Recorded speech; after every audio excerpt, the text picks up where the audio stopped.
বারাণসী থেকে সবরমতী এক্সপ্রেস ধরে পৌঁছলাম অযোধ্যা। পৌঁছে একটু সময় নষ্ট না করে ছুটলাম রাতের রাম মন্দির দর্শন।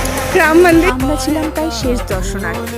সুগম দর্শন ছাড়া যে এত ভালোভাবে মন্দির দর্শন হবে ভাবতেও পারি। টিকিট কেটে মোবাইল জমা রেখে চললাম রাম মন্দির দেখতে।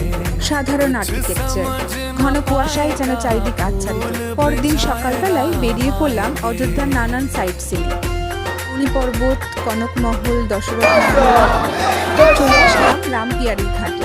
6:20 দিকে সরজ নদীর ধারে আরতি শুরু হয়। রামপিয়ারির ঘাটে প্রজেক্টর শো হয় ঠিক 7টার পর। কিন্তু দুঃখের বিষয় কোনোটি আমাদের এবার আর কপালে জুটলো না। আমার ছোট্ট আর্যা সোনার গাড়ি চালানোর ইচ্ছা পূরণ করেই চললাম লতা মঙ্গেশকর চকের দিকে। একটি বিশাল বড় বীণা। বলা হয় হনুমানগড়ি না এলে নাকি অযোধ্যা ভ্রমণ অসম্পূর্ণ, তাই চললাম হনুমানগড়ির দিকে। দিনের এই অযোধ্যা ভ্রমণে থেকে গেল অনেক কিছুই অদেখা।